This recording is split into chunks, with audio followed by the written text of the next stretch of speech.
Welcome to Your Next Mission podcast with the 12th Sergeant Major of the Army and co-founder of the American Freedom Foundation, Jack L. Tilley. Proudly presented by Cavalry Agency, Navy Federal Credit Union, Purdue University Global, and Veterans United Home Loans.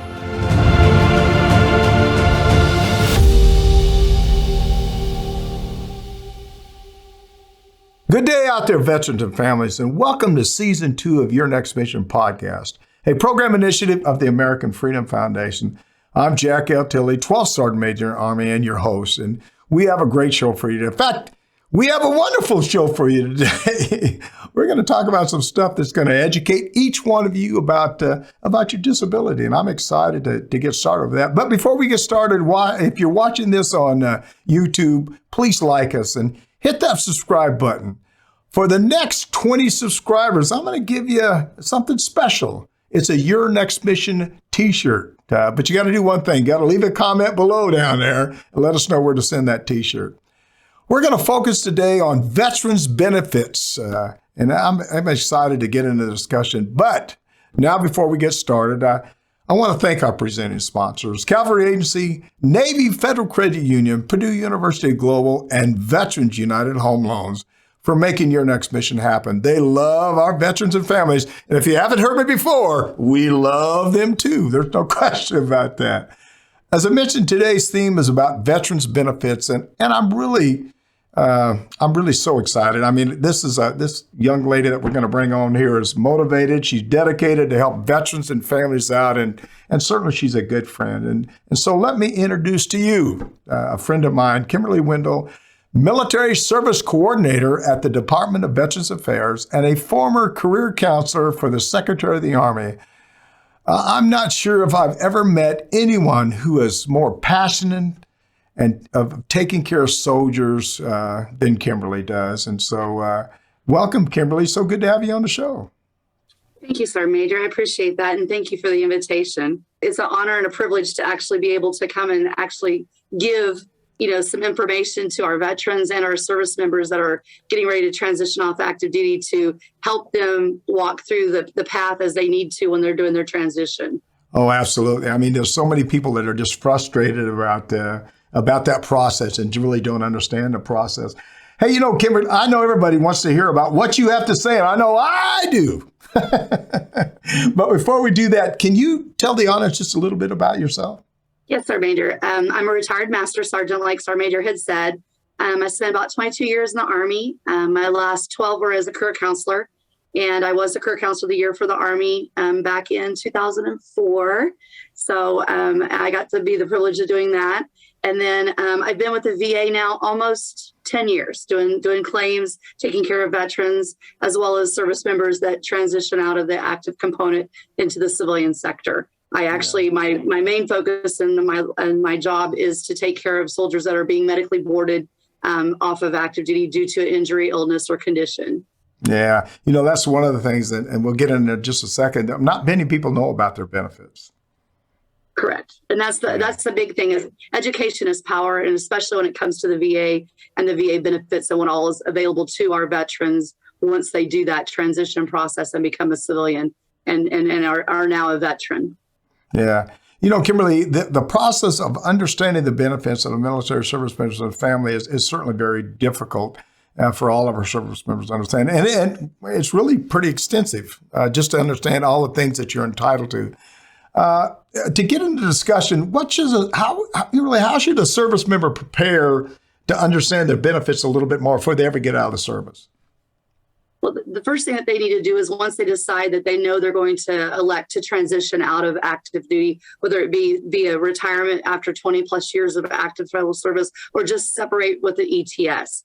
They go through what we call our SFL TAP process. And during the SFL TAP process, they have a veterans benefit briefing that they go through where we have VA contractors that actually do a briefing with them and go over all the basic needs and wants and things like that, so they understand what's out there for them once they do start that transitioning process.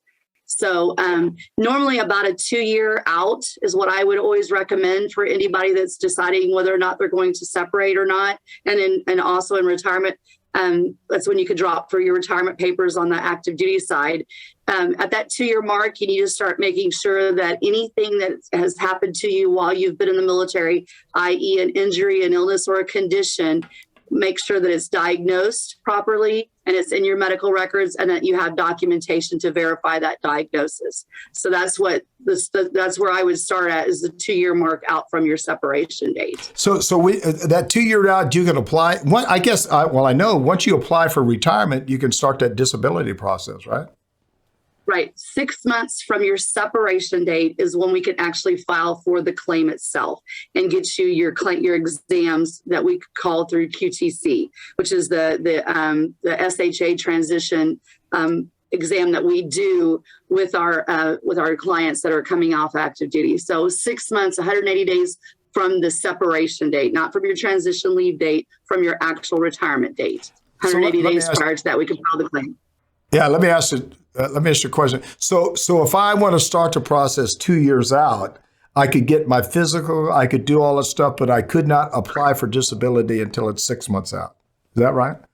Correct. That is correct, Sergeant Major. So anything that you put off, not had been seen for and should have been seen for, you can start getting seen for it and getting documented by going to the doctor, having the different evasive procedures done, i.e. x-rays, MRIs, colonoscopy, any of those type of things that most of us usually just kind of ignore and wait till the last minute before we have to do those things. So getting those done, that gives you that 2-year window to actually start building your medical record up, the things that you've lagged on.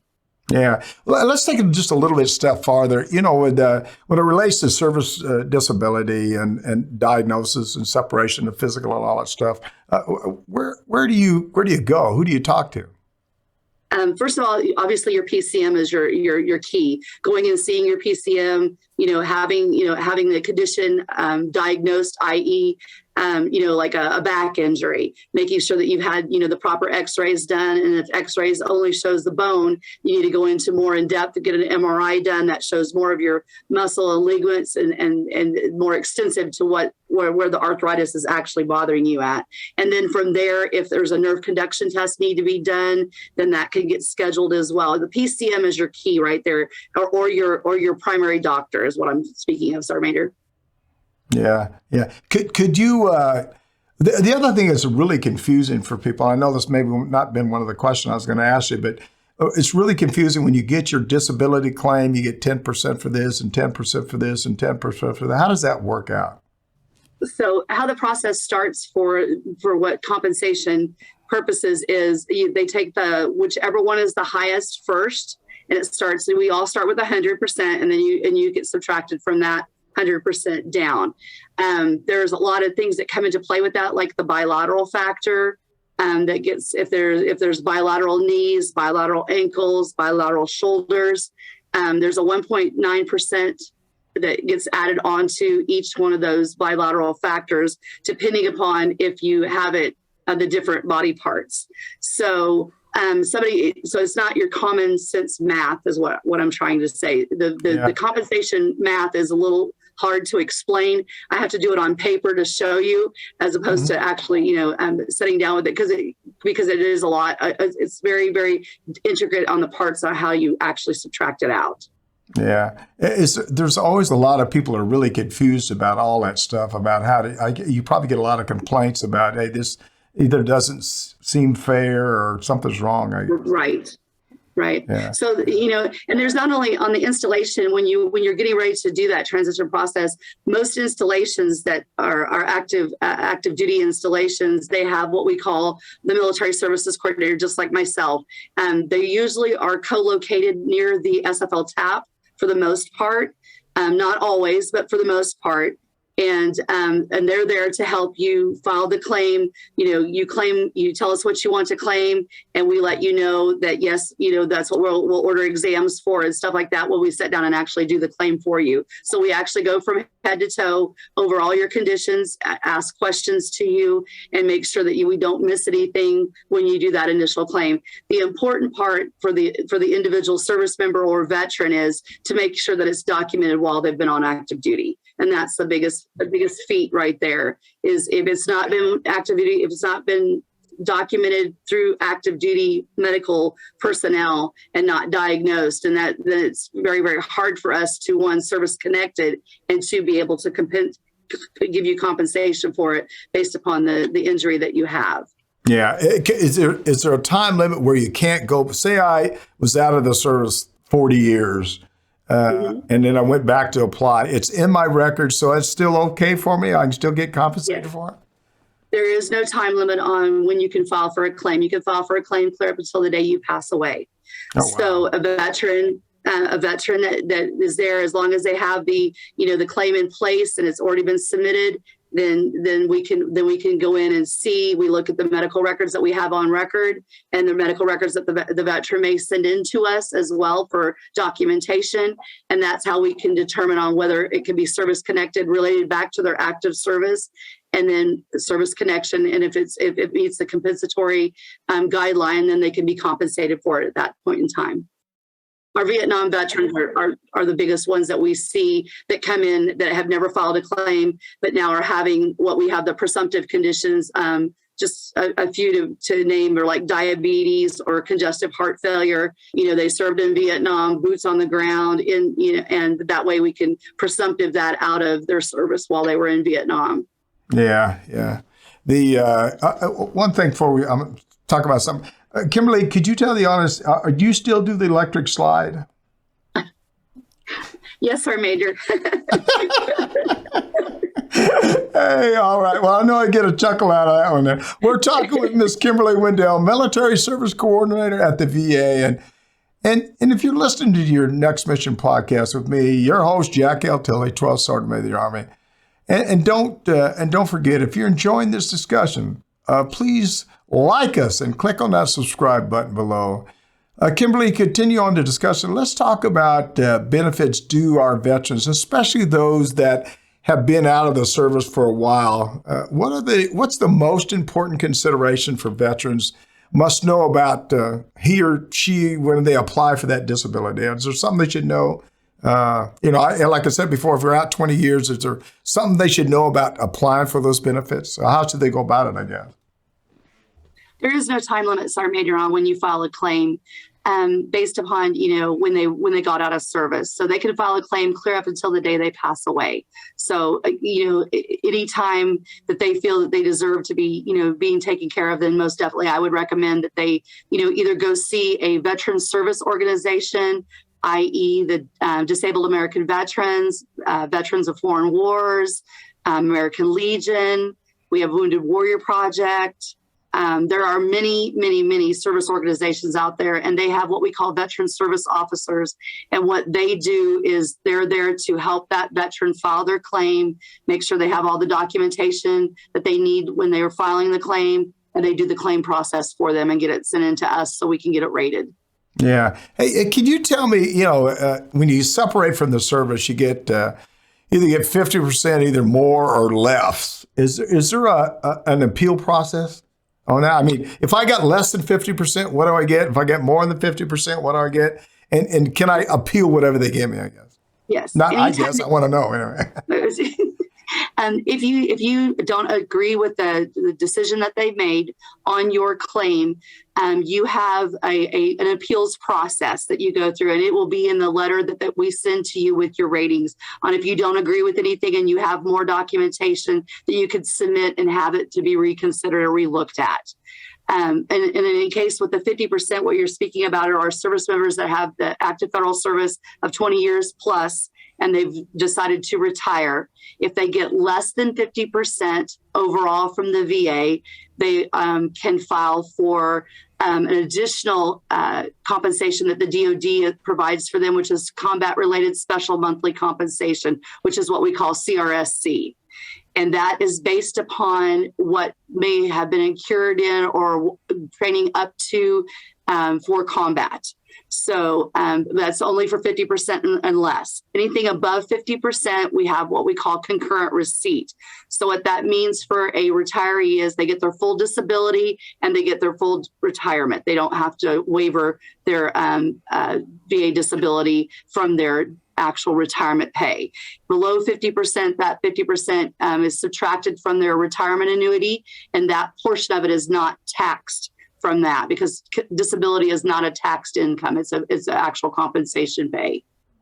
Well, it seems to me that the smart thing is get over 50%, I guess, is a smart one. Yeah. Amen. If you get over for 50% too, I think all your medication and all that stuff and everything is free from the VA, isn't it? Correct. If you're above 50%, you can be seen at the VA for all of your healthcare needs. Anything below 50%, they only see you for what you were service connected for. So say you have 60% and you can't get into your regular PCM and you are having issues with your back, you can call the VA, get a scheduled appointment with your PCM team that you're assigned in the VA system, and they can see you and treat you and take care of you. And like you said, the medications, any medications that's in the VA formulary, you can receive from the VA at no cost to the veteran. Yeah. This is probably a crazy question. I know the answer to this question. What about a military spouse? Is there anything that she's entitled to or she can have assistance with in the VA? Military spouses, for the veteran, they can receive aid and attendance to help with their veteran that may have a disability that they have to be taken care of, i.e. fed or bathed or, constant care. So there's a little bit more compensation that they'd be entitled to with the aid and attendance. That comes through their PCM on the VA side of the house. The PCM can put them in for that, and they can request that through the benefit side for the veteran. Yeah. What's the biggest thing that you say? I think I asked that question before. What's the biggest thing that people probably maybe mess up on a little bit that they should do and they don't do? Is there anything that go to the doctor? Is that really?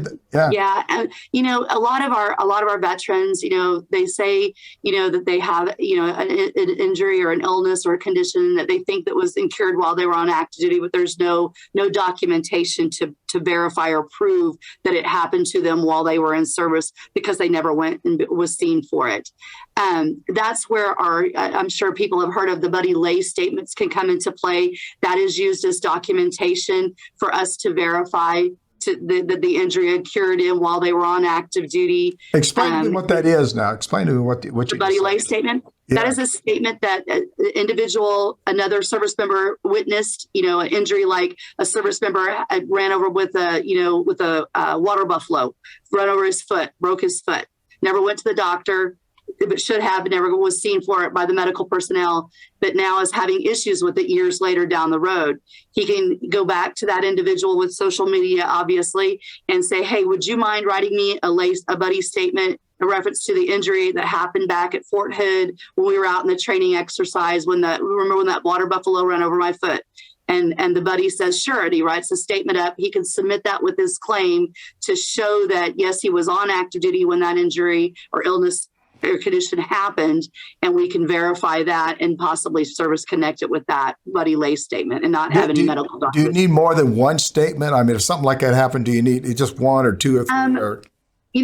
More is always better. Yeah. I will tell you, documentation always seems to be the key here. So yes, if there was more than two or three different individuals that seen it happen or witnessed it, the incident happened, then yes, I would recommend them getting as many witness statements as they can and submitting those with their claim for that injury or illness. Yeah. Hey, you guys, whoever's listening out there today, please, I tell you what, I've given you a number. Call me, text me, do whatever you want. And we need to get questions for Kimberly to try to answer those, to assist you in some way, because she's just a wealth of knowledge, and she wants to help all of us, all of our family, all of our veteran community. She wants to do all she can to help you. So let's take a quick break. We'll be right back. You're listening to Your Next Mission podcast. You're watching Your Next Mission, proudly presented by the Cavalry Agency. They help brands dominate no matter their size. Ideas, strategy, action. This is Cavalry. Learn more at Cavalry.com. Navy Federal Credit Union, the most trusted credit union owned by members of the military community, serving all branches of the armed forces and their families. Their members are the mission. Learn more at NavyFederal.org. Purdue Global, providing affordable online education for hardworking adults. Learn more about a personalized, innovative, and world-class education at PurdueGlobal.edu. Veterans United Home Loans, the #1 VA lender for 5 straight years. If you're buying, they're funding your dreams. Learn more at VeteransUnited.com. Now back to your host, the 12th Sergeant Major of the Army, Jack L. Tilley.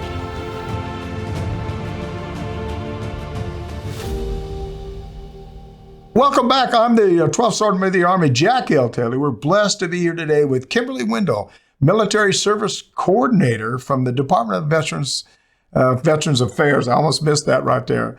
And I want our listeners to reach out to me directly. Tell us about your transition. You know, we're talking about transition and medical disability and stuff. There's a lot of stuff that goes along with that we just don't know about. Tell us about what topics you like to cover. You remember I tell people all the time, it's not my show, it's our show. It's about changing lives and helping people, helping our veteran community. You can call or text me at 844-424-1134, and I'll actually reach out to you. Or you can send me an email at smatilley@yournextmission.org.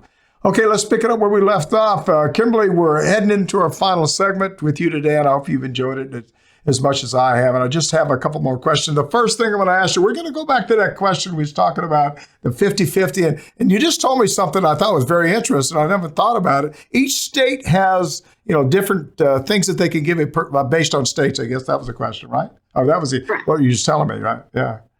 Yes, sir, Major. Yes, each state has different benefits that they provide to their disabled veterans based upon their percentage level.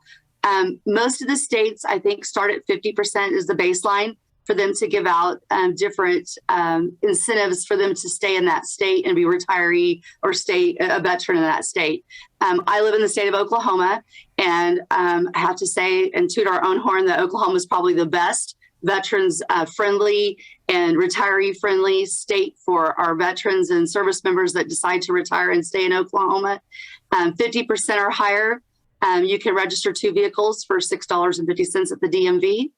At 60%, you can get your hunting and fishing license at a reduced rate.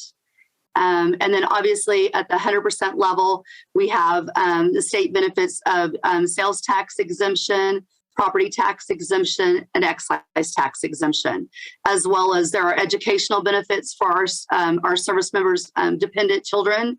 At the 100% level, permanent and total disability, they are entitled to what we call 36 months of educational assistance to help them pay for their education at the 100% level. So, obviously, everybody wishes to be 100%. Not everybody has the conditions or the injuries or illnesses that warrant 100%, but if there are, the state benefits that can help out as well. Also, too, being a retiree in the state of Oklahoma, up to $10,000 of your retired pay, or 75% of the retired pay, whichever is higher of those two, is exempt from what we call state tax. So you don't pay any state income tax on your retirement pay.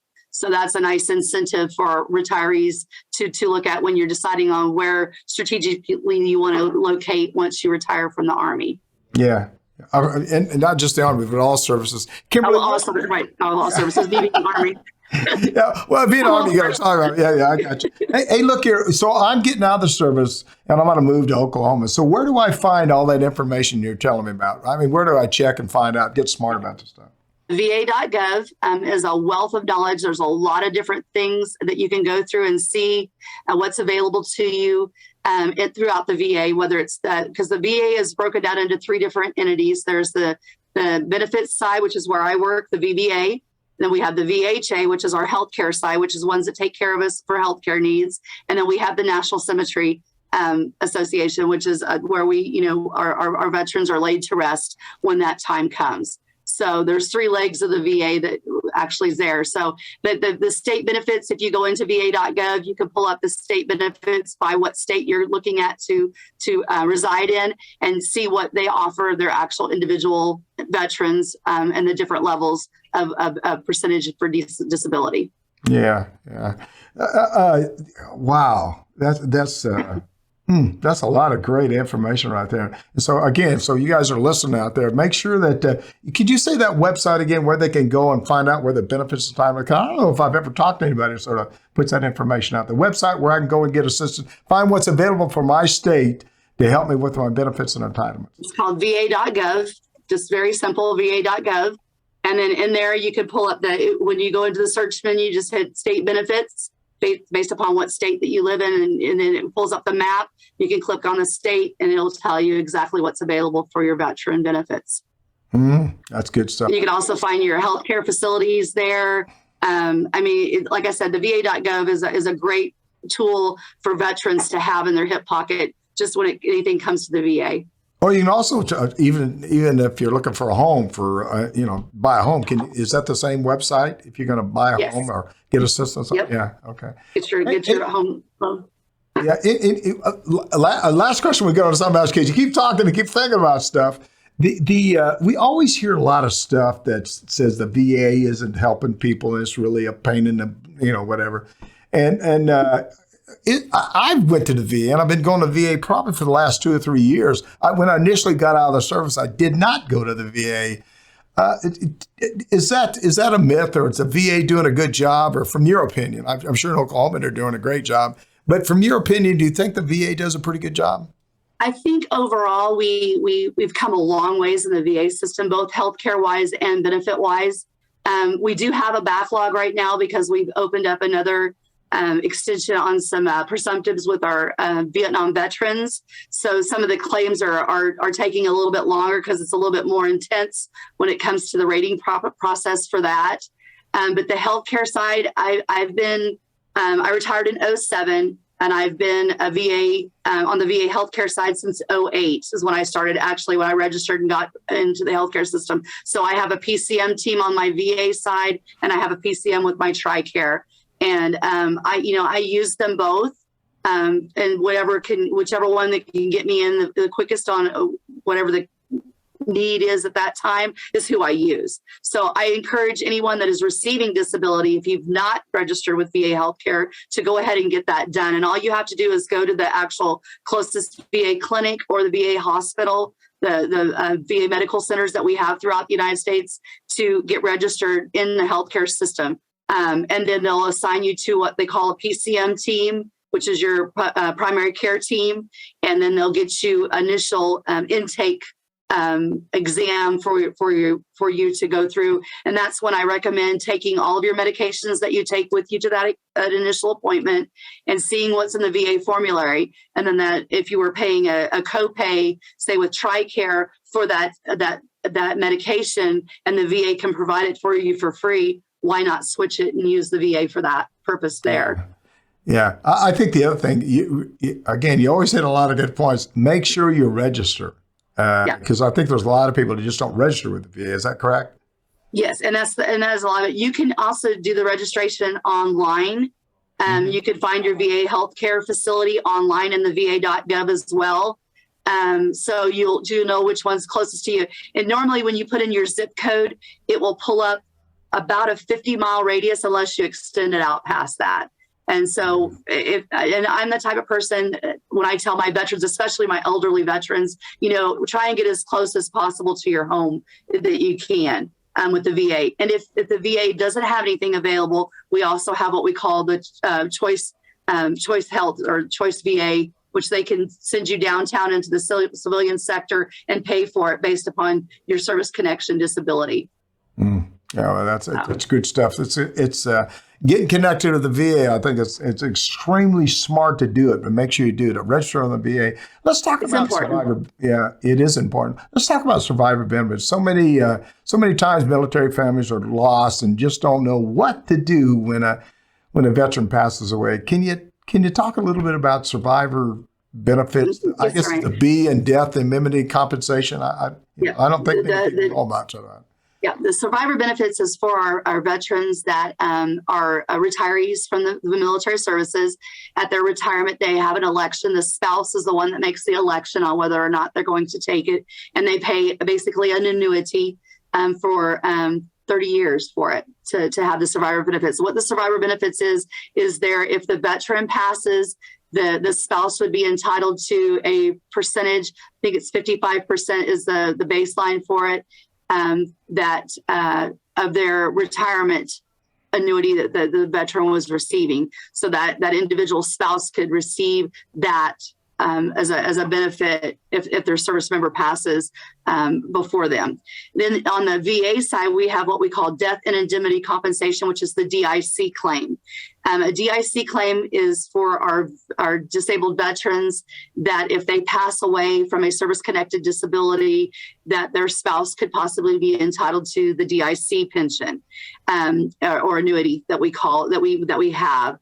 And DIC, depending upon what is on the death certificate, is how we make the determination on whether it's a service-connected death. It may be a secondary. There's a possibility it could be a secondary to a service-connected disability that they're receiving disability from.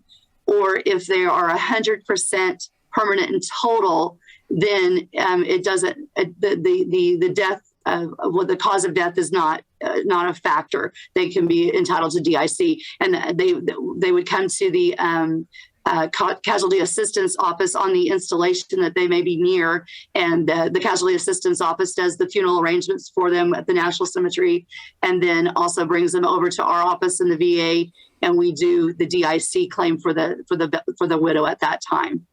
Wow. Hey, Kimberly, we're just about finished. I could probably talk to you for a couple hours. Give us again the website. Is it just Va.gov if they need a Va.gov. Yeah, that's the main website. It used to be the e-benefits, what we all used to know as e-benefits. It's all moved over to the Va.gov, and that's where everything is there. So when I get on the Va.gov, there's a picture of Kimberly, says, "Come talk to me." Is that what it is? No, I wish, Sergeant Major. Okay. Are there any final thoughts that you want to share with the audience? I mean, you covered a lot of great stuff, and for the people that are listening, if you haven't listened, you got to go back and play this show again. Any final thoughts? Something you just want to tell all the veteran community? The biggest thing I think, Sergeant Major, to take away from this is don't get discouraged. Don't give up. There are people out there like me that do care and that do want to help those individual veterans when they come in and ask for help and want to file for a claim. The important thing is, making that first step in actually filing a claim. The other things that, go along with that, the benefits that come along with that, it just makes it easier for you and your family as time goes by and as we age. Everything tends to go south, as I say, and a lot of people look at me kind of funny when I say that, but, we're not getting any younger, and, our conditions do tend to get worse. So, if you need to go in for an increase, or you have another condition that possibly could be secondary to something that you are currently service connected for, ask for help. Ask them to help you file a claim for that. That's the best, information I could give out is, don't be afraid to ask. That's the important thing. Yeah, well, Kimberly, just for the people who are listening, Kimberly's working on my disability, and I want you to keep working on it, Kimberly. You got it, Sergeant Major. Hey, look here. Thanks to Kimberly Wendel, and I'm Jack L. Tilley, 12th Sergeant Major Army. You've been listening to Your Next Mission podcast, and if you haven't learned anything today, you're sleeping, because there's a lot of good information out there. Thank you for listening today. Please visit our website at yournextmission.org and leave me a review. As I always say, I hope it's a good review, but it's a bad one, I can take that too. You can also visit our partners there who will provide you with so many services that will assist you in your transition from the military. Please visit our corporate partners and see all the jobs that are available for you. Please know we want to assist you any way we can. I'm going to say that again. Please know we want to assist you in any way we can. Please, again, I never thought I'd ever say this. Please follow me on all my personal media channels: Facebook, Twitter, Instagram, YouTube, LinkedIn, and if you've enjoyed our discussion with Kimberly, please click on the like us, on that like button, on the subscribe button down there, and follow us. Also, we're going to give out a special gift, some T-shirts. We're going to give out for the next 20 subscribers. We're going to give you some Your Next Mission T-shirts. So, but you got to do something. You got to leave a little comment down there so we know how to get a hold of you. Okay. Don't forget, if you want to hear from me, please leave me a message or send me a text at 844-424-1134. Send me an email at smatilley@yournextmission.org. Now, the real funny thing about that, I'll actually contact you back. Again, thanks again to Kimberly Wendel for being with us today. It was just great having you on the podcast. And I'm going to leave you with three things. Every time I talk to you, I want to leave you with three things. We're dedicating season 2 of Your Next Mission to our veterans and family members who struggle with mental illness, which so often leads to someone taking their own life. And I've told, if you listened before, I've told you that here recently I've had a few of my friends take their life. And it just breaks my heart. And it really breaks my heart because I think, what should have I done a little bit differently? And I think the thing I should have did was reach out to them. Check on them. I call it a buddy check.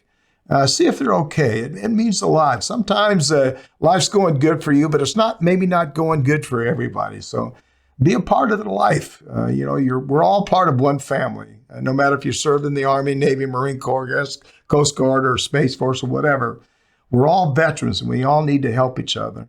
Second, I'm proud to serve in the military. You can see right now, if you're watching, I got my Army hat on. I'm proud to be a soldier. But I'm going to ask you to do something for me. I want you to wear your service cap, whatever service you're in, every Friday. Show your colors. That's what I tell people. Show your colors. And if you like it, if you take a photo, I'm sure you're going to like it, but take a photo, send it to me. And again, I'll put it on my social media channels. And last, everybody in the military learns so much about leadership, about how to lead and how to work with people. So I want to encourage everyone who's listening, reach out to your neighbor, somebody that didn't serve in the military. Offer them a smile or a helping hand. Together, let's try to bridge that divide that has affected so many of us. Again, thanks for listening, and thanks to Cloudcast Media. And of course, our 4 presenting sponsors, Cavalry Agency, Navy Federal Credit Union, Purdue University Global, and Veterans United Home Loans. We appreciate all you do for our military. See you on the high ground. Hooah! You've been listening to Your Next Mission, brought to you by the American Freedom Foundation. Learn more by visiting yournextmission.org.